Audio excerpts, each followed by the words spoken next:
presentation will be to observe if Premarin is the best fit drug for women or not. Here is the table of contents and the topics I will be covering today. To start off, I will be talking about the background of the drug. Then, I will be discussing the women and animal welfare issues that come with Premarin. I will then talk about alternatives that can be used instead of Premarin. Finally, the main conclusion about Premarin and if it is or not the best drug for women and their health. So starting off with the background. In the 1940s, a Canadian pharmaceutical company by the name of Arist created the drug Premarin as a cure for menopausal symptoms in women. The drug's main purpose was to target symptoms such as hot flashes and vaginal discomfort. The drug itself is derived from pregnant mare urine, and I will be discussing the effects of that coming forward. In the next year, 1999, it was observed that the amount of prescriptions pharmacists had been filling out for Premarin had increased to 90 million, which translated to 15 million per year. The main target age the drug was being used for was women who have reached the age of 60 plus, or women who face estrogen deficit in their bodies. And then the fall-off of Premarin in the years 2000 and 2003, where it was seen that there was a decline for the demand of Premarin going from 26 million hormonal prescriptions to just under 17 million. The reason for the decline was due to the life-threatening side effects of Premarin, breast cancer, cardiovascular diseases, and other tumors, which was not disclosed by Pfizer. Moving on to the human and animal welfare. Some of the human welfare issues that come with taking Premarin, which described by Mayo Clinic, which is the foundation of medical education and research, includes risk of cancer, as mentioned previously, dizziness, nausea, fevers, vaginal discomfort, muscle pain, and overall discomfort of the entire body.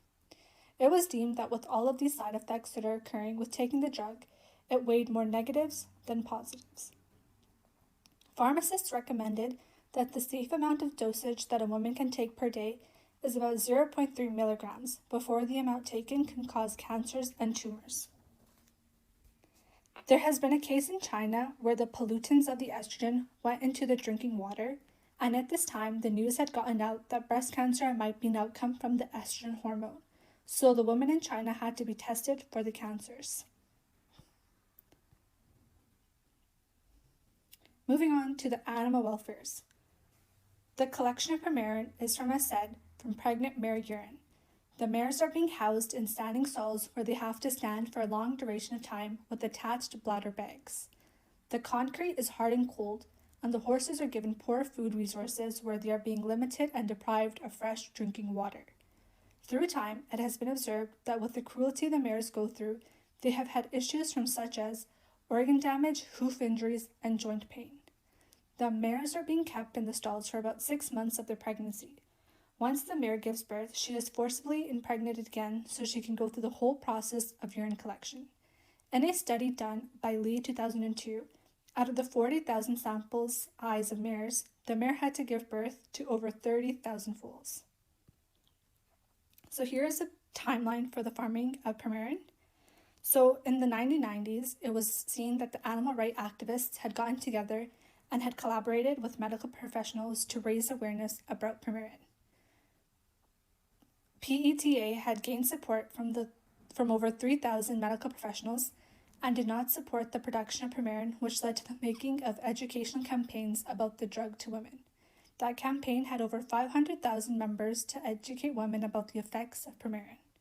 Canadian activists were outraged at seeing that most of the farms where Premarin was being produced was occurring in Saskatchewan and Manitoba, and were enforcing for the Canadian government to limit the farms. Finally, after it was seen how poorly farming conditions and the cruelty was for the mares, Canada had decided to shut down most of its Premarin farming. China had seen an increase for the demand of the drug since Chinese women needed estrogen more than any other region, so the farming increased throughout the country. Richards 2020 mentioned that it led to 90,000 mares being used in China, where in Canada it was always around 2,500 to 3,000, and the US had less than 1,000 mares. So here are some of the alternatives to be used other than Premarin.